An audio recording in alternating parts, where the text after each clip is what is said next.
perubahan peran Tiongkok di dalam perekonomian Indonesia kalau kita lihat misalnya di 1 atau 2 dekade ke belakang?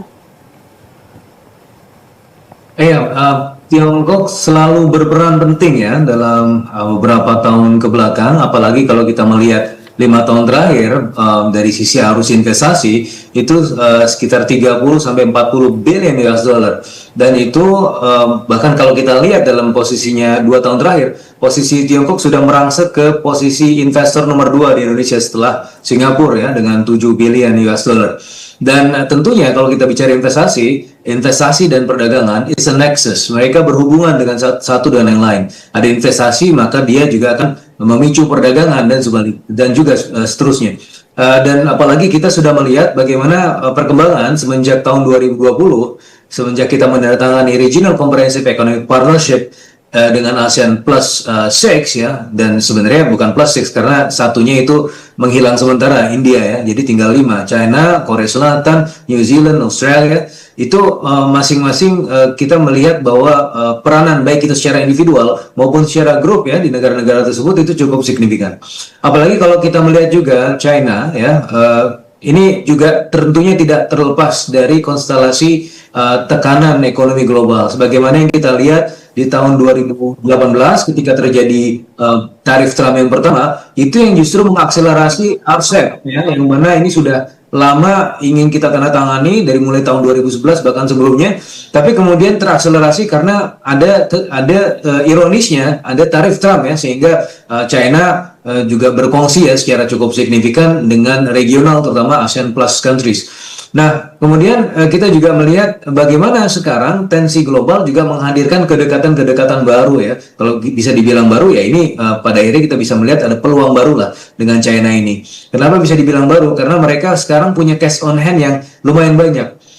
Banyak yang mengira bahwa China itu tidak memiliki kemampuan finansial lagi untuk kemudian menghidupi ekonomi regional. Tetapi saya melihat mulai dari tahun 2018 itu kepemilikan dari US 10 year itu sebelumnya 1,3 triliun US dollar, Mbak Happy, sekarang tinggal 700 sampai 600 billion US dollar. Jadi sudah didamping US Treasury-nya, yang mana pada akhirnya ketika ada konversi dari obligasi ke cash, mereka akan menggunakan potensi cash-nya itu untuk pertama membangun atau merevitalisasi ekonomi domestiknya. Yang kedua, ada potensi untuk kemudian terciprat ya ke regional. Nah, hitungan saya berdasarkan beberapa dokumen dari pemerintah China itu ada rencana ya untuk membangun ekonomi mereka lewat jalur infrastruktur dan lain-lain itu sekitar 1,3 triliun US dollar untuk for the next 5 years. Nah, sebagai bandingan GDP kita aja cuma 1,3 triliun US dollar, artinya itu setara dengan GDP kita setahun atau 22.400 triliun. Nah, dari simulasi yang saya lakukan, setidak-tidaknya kita bisa dapat 5% saja ya dari rencana tersebut. Berarti kita bisa mendapatkan antara 70 sampai 80 billion US dollar, yaitu setara dengan 1.100 sampai 1.200 triliun. Itu sudah sangat baik ya untuk kemudian bisa kita manfaatkan untuk proses pembangunan bangsa dan juga untuk mengakselerasi pertumbuhan ekonomi. Sebagaimana yang kita tahu, untuk mencapai pertumbuhan ekonomi 8%, itu butuh tugas yang berat ya, di atas kertas bisa, tetapi tentunya tugasnya sangat berat. Nah, hitungan saya yang saya sudah berikan kepada Bappenas, itu kita setidak-tidaknya butuh 10.000 triliun ya for the next 5 years, terbagi menjadi 6 core infrastructures dari ICT, energy, water sanitation, water resources, housing, dan juga transportasi. Itu yang mana 10.000 triliun itu tentunya tidak bisa kita usahakan sendirian ya. Maksimum kapasitas domestik itu cuma 3.000 triliun. Sementara 7.000 triliunnya itu berasal dari luar negeri. Sehingga kalau kita balik lagi ke potensi dari dari China tadi yang 1.200 triliun, itu saya rasa akan sangat bisa sekali untuk kemudian dijadikan salah satu bahan ya untuk kemudian pembangunan ekonomi kita juga. Dan oleh karenanya keberadaan dari Prime Minister China datang ke sini, hadir sini, itu juga salah satunya selain memang seremonial 75 tahun Indonesia China, tetapi juga tentunya membuka peluang ya perdagangan dan investasi baru. Begitu, Mbak. Jadi artinya bukan hanya sekedar upacara seremonial menyambut kemarin PM Li Qiang, tetapi juga apakah Anda melihat ada langkah-langkah konkret untuk kemitraan yang lebih strategis di bidang ekonomi, perdagangan? Pastinya karena kita kan tentunya masih terus berselancar ya di antara dua kepentingan besar ya, antara dua big brothers of Asia, satunya China, satunya lagi Amerika Serikat. Mereka sedang berseteru, tapi ya kita tentunya dalam hal ini posisinya tidak memihak. Kita di satu sisi kita berteman dengan China, memanfaatkan peluang-peluang ekonomi yang terserap.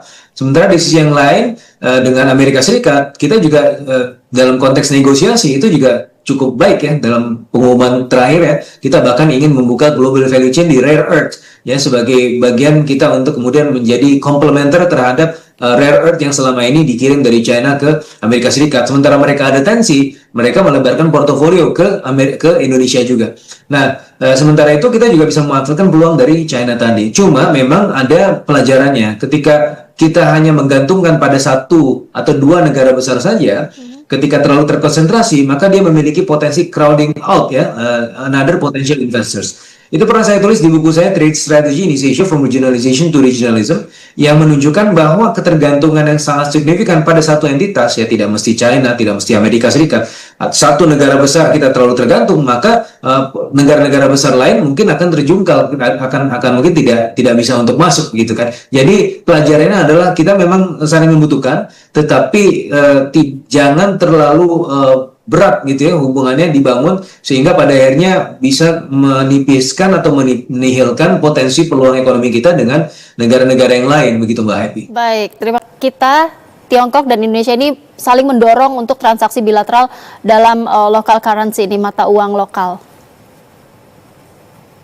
Ya, local currency settlement ini sudah diberlakukan juga di beberapa negara ASEAN ya, dan RRT ini merupakan salah satu yang coba kita inisiasi ya, lebih signifikan karena kalau kita bicara mengenai perdagangan ya dengan China itu yang paling besar ya, tahun lalu saja itu sudah 76 billion US dollar, merupakan yang paling besar di antara trade partners kita yang lain.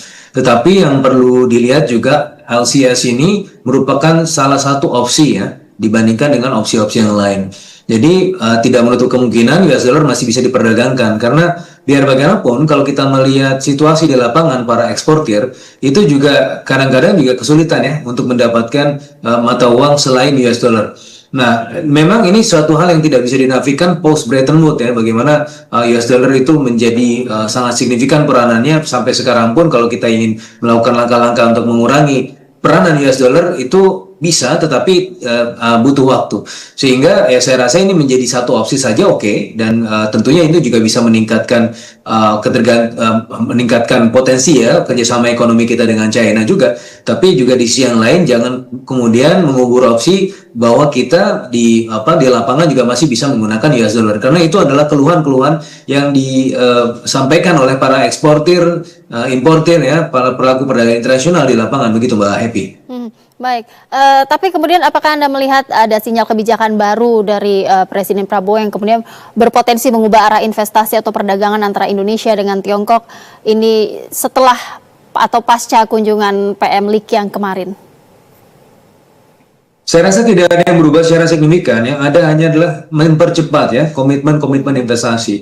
Sebagaimana yang kita tahu dalam 100 hari Pak Prabowo yang pertama yang saya hitung ya, sekarang kan sudah 200 hari, tapi untuk yang 100 hari pertama itu dihabiskan untuk 30 hari di luar negeri 9 negara termasuk salah satu China dan mendapatkan 19,5 billion US dollar komitmen investasi di mana 10 billion dollar investasinya itu komitmennya berasal dari China. Nah, sebagaimana yang kita lihat sekarang ini juga kemudian merupakan kelanjutan dari kunjungan Pak Prabowo sebelumnya ke China dan ini merupakan kunjungan balasan dan bahkan saya mendengar dari beberapa wartawan dari Xinhua bahkan ya yang menjelaskan bahwa sebenarnya di tahun ini adalah tahun anniversary 70 tahun konferensi Asia Afrika ya dan ini kalau konferensi ini dilakukan sebenarnya tidak hanya Prime Ministernya bahkan Presiden Xi Jinping pun ingin datang gitu ya karena betapa lekatnya sejarah Indonesia di China yang dihubungkan oleh konferensi Asia Afrika tadi sehingga latar belakang historis ini menurut saya itu bisa menjadi satu pegangan dan fondasi yang kuat untuk melancarkan hubungan ya antara Indonesia dan China ke depan dan juga tentunya hubungan dengan negara-negara lain karena bidang saya dari bidang saya ada suatu persamaan yang disebut sebagai persamaan gravitasi ekonomi ya, gravity equation, di mana partner terdekat itu adalah partner yang paling utama. Yang kedua adalah yang bisa mendekatkan